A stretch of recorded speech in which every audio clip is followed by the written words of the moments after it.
Assalamualaikum warahmatullahi wabarakatuh. Welcome back to Resensi. Pernikahan merupakan kenikmatan besar dari Allah Subhanahu wa Ta'ala, sehingga Rasulullah SAW bersabda bahwa menikah adalah sunnahku, sehingga kita yang mengaku sebagai umatnya sudah selayaknya untuk mengikuti sunnah dari Rasulullah SAW. Kali lain Rasulullah SAW juga bersabda bahwa salah satu kematian yang paling menghinakan adalah matinya seorang bujangan. Nah, berikut kita paparkan kiat memilih pasangan dari Ali Akbar Mazahiri. Nah, adapun faedah pernikahan yaitu diantaranya adalah mendapatkan hikmah ilahi, memberi ketentraman bagi manusia, bangunan yang paling disukai Allah Subhanahu wa Ta'ala, dan meninggikan nilai amal perbuatan manusia, sehingga mereka yang beribadah dengan pasangannya tentunya lebih mulia dibandingkan ibadahnya para bujang. Lalu usia berapa kemudian yang merupakan usia terbaik untuk kita sebagai seorang manusia untuk menikah? Nah, Islam menghendaki bahwa agar lelaki dan perempuan menikah ketika sudah mencapai usia balik. Pertanyaannya kemudian, berapakah usia balik tersebut? Nah, balik dalam hukum Islam merupakan istilah yang menunjukkan seseorang telah mencapai kedewasaan. Sehingga balik secara akar kata sebenarnya merujuk kepada bahasa Arab yang memiliki arti sampai. Maksudnya telah sampainya usia seseorang pada tahap kedewasaan. Mazahari kemudian membagi dua kategori balik, yaitu balik seksual dan balik akal. Nah, terkadang ada yang sudah mendapati balik seksual tetapi belum sampai kepada balik akal. Misalnya mereka yang telah berusia 15 tahun atau bahkan sampai 20-an tahun tetapi secara akal belum dikatakan balik. Begitupun sebaliknya, ada pula orang-orang tertentu yang lebih dini mendapati usia balik akalnya tetapi belum sampai kepada usia balik seksual. Kita ambil contoh misalnya Nabi Isa alaihissalam maupun Imam Mahdi alaihissalam yang sedari dini sudah mencapai kematangan akalnya tetapi belum menikah dikarenakan belum mencapai usia balik seksual. Nah, pertanyaan kemudian, berapakah usia balik seksual dan berapa pula usia balik akal? Usia balik seksual itu merujuk kepada 9 tahun bagi perempuan dan 15 tahun bagi lelaki. Tetapi berbeda dengan usia balik akal setidaknya ditandai dengan kemampuan kematangan seseorang dalam membedakan hal yang baik dan hal yang buruk, hal yang benar dan hal yang salah.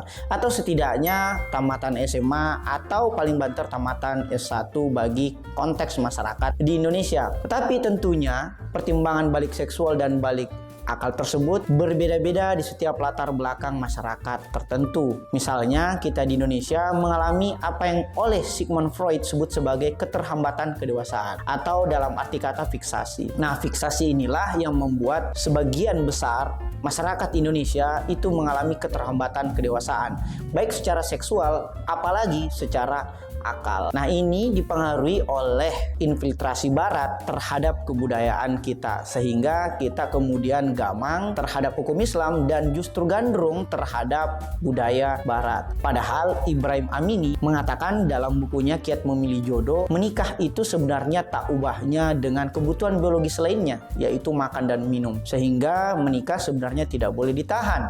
Apalagi dalam hukum Islam, menunda-nunda pernikahan bagi yang telah balik dan mampu merupakan dosa besar atau bagian dari pengrusakan diri sendiri, sehingga implikasinya di Indonesia usia pernikahan menjadi semakin terhambat sekitar 25 hingga 30 tahun. Nah, apa kemudian manfaat dan mafsadat atau kerugian atau keburukan dari pernikahan? Nah, manfaat menyegerakan pernikahan bagi yang telah balik tentunya antara lain memelihara dan memperkuat keimanan serta spiritualitas kita. Yang kedua, memanfaatkan masa remaja yang indah dan penuh semangat, menjaga agar diri tetap dalam keadaan suci dan terhindar dari kerusakan moral sehingga mampu menyeimbangkan seksualitas kita. Yang terakhir, manfaat dari pernikahan adalah terhindarnya kita dari pelbagai gangguan, baik gangguan saraf maupun gangguan jiwa, baik gangguan fisik maupun gangguan sosial. Nah, adapun mafsadat atau kerugian atau keburukan dari menunda-nunda pernikahan tentunya adalah kebalikan dari manfaat dari menyegerakan pernikahan seperti yang dijelaskan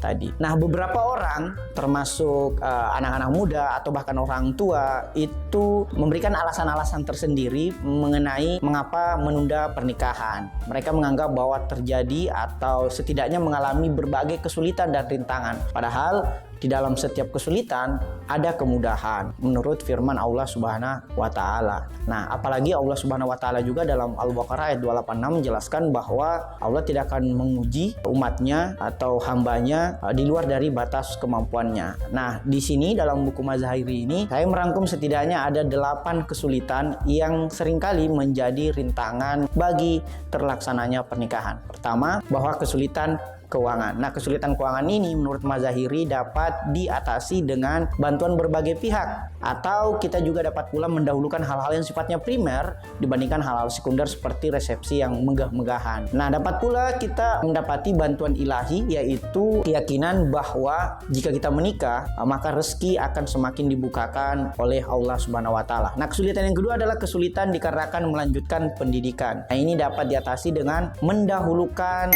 akad. Kemudian setelah selesai menikah baru melanjutkannya pada resepsi. Kesulitan yang ketiga adalah kesulitan dalam memilih pasangan. Ini dapat diatasi dengan setidaknya meminta pertimbangan keluarga, biro jodoh, hingga memperluas silaturahmi, tentunya silaturahmi yang sifatnya sehat dan produktif. Kesulitan yang keempat dikarenakan penolakan para orang tua, termasuk pula biasanya sih sanak kerabat, misalnya kayak tante-tante, bibi, paman, dan sebagainya. Ini dapat diatasi setidaknya dengan mengirimkan perantara, tentunya yang dikenali oleh kedua pihak, yang perantara tersebut adalah perantara yang dapat bermusyawarah secara adil dan komunikatif. Kesulitan yang kelima adalah kesulitan dikarenakan wajib militer. Ini seperti tadi kesulitan karena pendidikan. Kita dapat mengatasinya dengan mendahulukan akad, kemudian setelah wajib militer atau menyelesaikan pendidikan, kita dapat melanjutkannya dengan resepsi. Kesulitan yang keenam adalah kesulitan dikarenakan adanya saudara tua yang belum menikah. Nah, ini diatasi dengan meyakini bahwa pernikahan itu bukanlah tradisi yang mana harus ditentukan berdasarkan usia, karena sebenarnya balik atau kedewasaan seseorang itu tidak ditandai dengan bertambahnya umur, tapi ditandai dengan bertambahnya seksualitas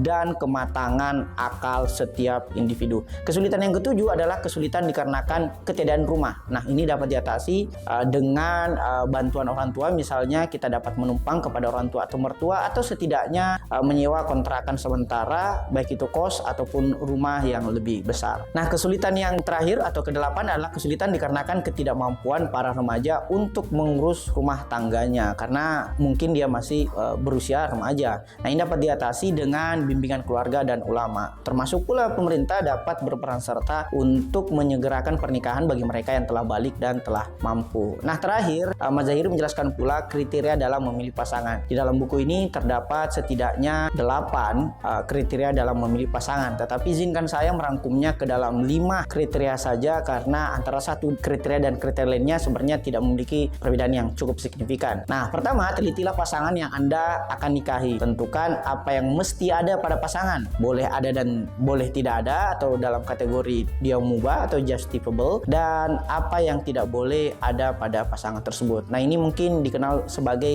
teori standarisasi, atau dalam buku Jimi Hendrix yang berjudul The Magic of Love, ini disebut sebagai konsep imago. Ini penting agar pernikahan kita itu bukan dikarenakan paksaan, perjodohan, atau tekanan sosial, tetapi murni karena pilihan kita pribadi, dikarenakan standar yang telah kita bangun. Nah, 5 kriteria yang dimaksud dalam memilih pasangan adalah meneliti satu, akhlaknya dalam beragama. Apakah dia beragama secara baik dan benar, atau dia beragama secara tidak taat, itu menjadi pertimbangan yang paling utama. Nah, kriteria ini disusun berdasarkan skala prioritas. Nah, yang kedua adalah bagaimana akalnya dalam berilmu pengetahuan, baik itu pengetahuan dalam pendidikan formal maupun pendidikan non formal seperti giat-giat literasi. Yang ketiga adalah silaturahmi antara keluarganya dan masyarakat. Jadi kita melihat latar belakang keluarga bukan karena asal-usul kebangsawanan, harta ataupun tahta, tetapi bagaimana dia bersilaturahmi sesama keluarganya, bagaimana keluarganya bersilaturahmi di dalam lingkup masyarakat. Kriteria yang keempat adalah kemampuannya dalam merawat kesehatan dan keindahan,